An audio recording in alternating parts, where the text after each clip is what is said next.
केवल 5 साल का वक्त मिला और वो आने वाले इतिहास के लिए अपनी छाप छोड़ गए। एक सबने सुना शेरशाह सूरी और एक राजीव गांधी। यही दो लोग ऐसे हैं जो केवल 5 साल के अंदर अपनी छाप छोड़कर गए। और ये सिर्फ इसलिए नहीं कह रहा हूं कि डायलॉग के रूप में कहना है।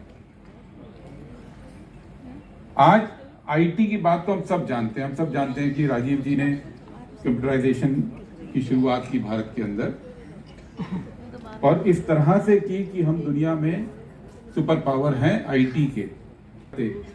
भारत वैक्सीन के मामले में आत्मनिर्भर हो गया था। देश को जितनी वैक्सीन चाहिए थी, जिस भी बीमारी की चाहिए होती थी, सब कुछ राजीव जी के टाइम पे यहां बननी शुरू हो गई थी, जिसके वजह से आज की तारीख में हम लोग देखते हैं कि आम व्यक्ति की उम्र बढ़ी है, आम व्यक्ति की कमर झुकी नहीं मिलती आपको, आम व्यक्ति की औसत आयु बढ़ी है। वो बीमारियां जो आज से 40-45 साल पहले आम होती थी, आज भारत के अंदर नहीं है और इसका बहुत बड़ा श्रेय राजीव जी को जाता है। पूरी दुनिया में जिस वक्त ट्रंक कॉल लगते थे, कॉल बुकिंग करनी पड़ती थी, राजीव जी के टाइम पे टेलीकॉम मिशन शुरू हुआ और उनके साथी सैम पित्रोदा जी आज भी हमारे ओवरसीज कांग्रेस के अध्यक्ष हैं। ना जाने कितने 100 पेटेंट उनके नाम हैं। उनके नेतृत्व में टेलीकॉम का जो मिशन शुरू हुआ और घर घर पूरे गांव में टेलीफोन पहुंचा। और आज जो मोबाइल की बात करते हैं और यूपीआई की बात करते हैं और तमाम टेक्नोलॉजी की बात करते हैं, वो नींव भी राजीव जी के टाइम पे पड़ी थी। ये भी राजीव जी की देन है। और जब अभी ऑपरेशन सिंदूर हुआ तो चाइना ने पाकिस्तान को सैटेलाइट की इमेज दी, जिसकी वजह से उस सैटेलाइट इमेज की वजह से उन्होंने हमारे को शुरू के दिन में नुकसान पहुंचाया, जो अब पब्लिक डोमेन में है। लेकिन उसके फौरन बाद अगर भारत जवाब दे पाया तो इसलिए कि सैटेलाइट की इमेज हमारे पास अपनी थी और वो सैटेलाइट इमेज की शुरुआत राजीव जी ने अपने टाइम पे शुरू की थी। और आज भारत में दुनिया में नंबर 1 नंबर 2 पे सैटेलाइट इमेजरी के मामले में ये भी राजीव जी ने करके दिखाया था। उनके टाइम में रिमोट सेंसिंग शुरू हुई, उनके टाइम के अंदर ये पूरा का पूरा काम शुरू हुआ। अभी मोदी जी ने लाल किले से बोला कि भारत तेलों में सबसे आगे है, भारत दालों के उत्पादन में सबसे आगे है, भारत अनाज के उत्पादन में सबसे आगे है। लाल किले से भी बोला था। लेकिन वो एक बात बोलना भूल गए कि भारत इन तमाम चीजों में आगे उनके पीएम बनने से पहले हो चुका था दुनिया के अंदर।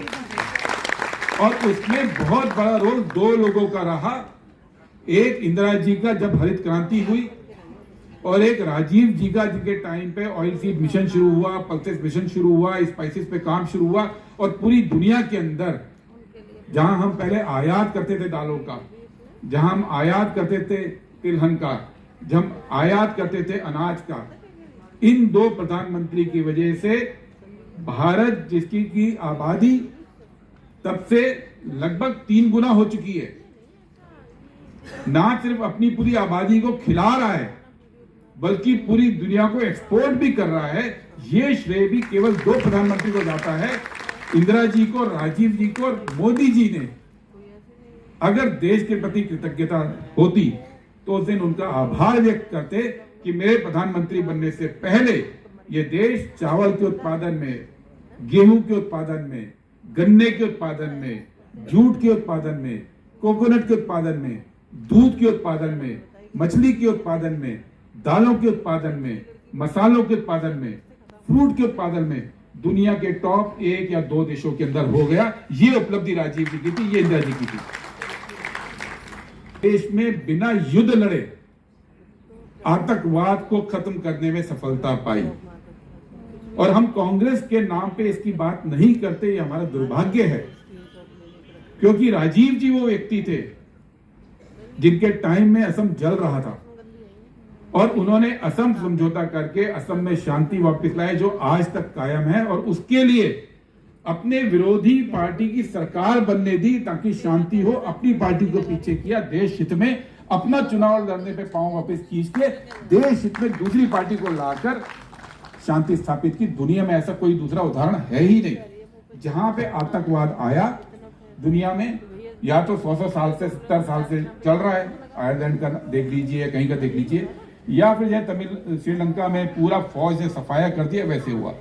लेकिन शांति समझौते के तहत आतंकवाद को खत्म करना, चाहे वो असम के अंदर हो, चाहे मिजोरम में लालडेगा के साथ समझौता करके हो, चाहे पंजाब में लोगोवाल समझौता करके किया हो, और चाहे वो श्रीलंका के अंदर जिसकी वजह से उनकी कुर्बानी हुई, उनकी जान गई, लेकिन वो अकेले प्रधानमंत्री थे जो पार्टी हित से हटकर आम लोगों की पीड़ा को समझते हुए दुनिया को एक नया मॉडल बताया कि बिना युद्ध के भी, शांति समझौतों के मार्फत भी टेररिज्म को कंट्रोल कर सकते हैं, खत्म कर सकते हैं। ये अकेला उदाहरण है पूरी दुनिया के अंदर, कोई दूसरा उदाहरण है ही नहीं।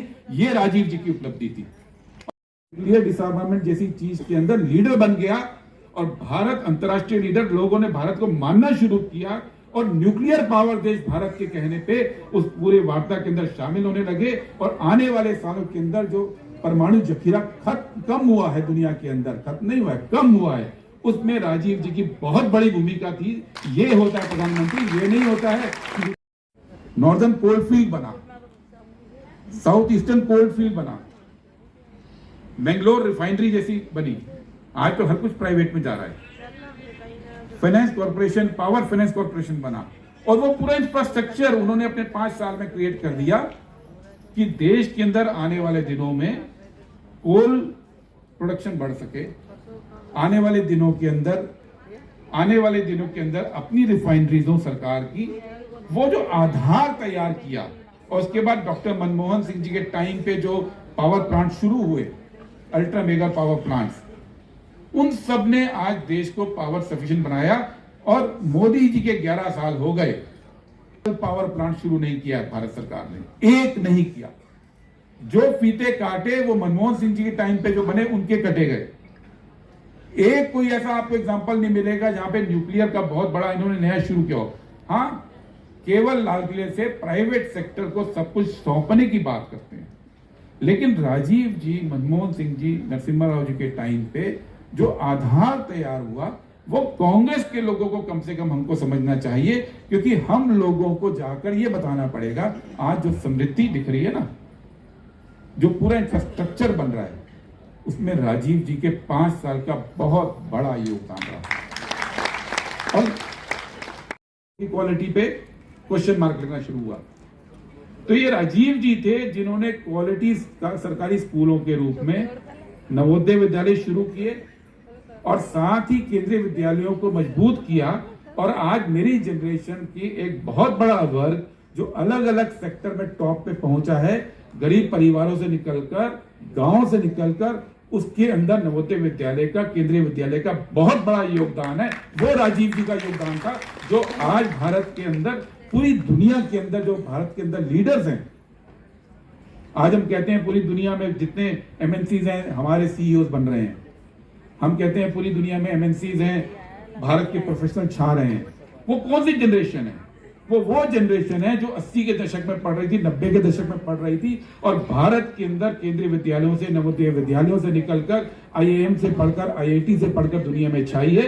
ये किसी प्राइवेट कॉलेज, प्राइवेट यूनिवर्सिटी से नहीं हुई, जो मोदी जी करते हैं। और आज मोदी जी के राज में एक सरकारी यूनिवर्सिटी नहीं खुल रही है, एक नहीं खुल रही है, रोजगार होने जा रही है।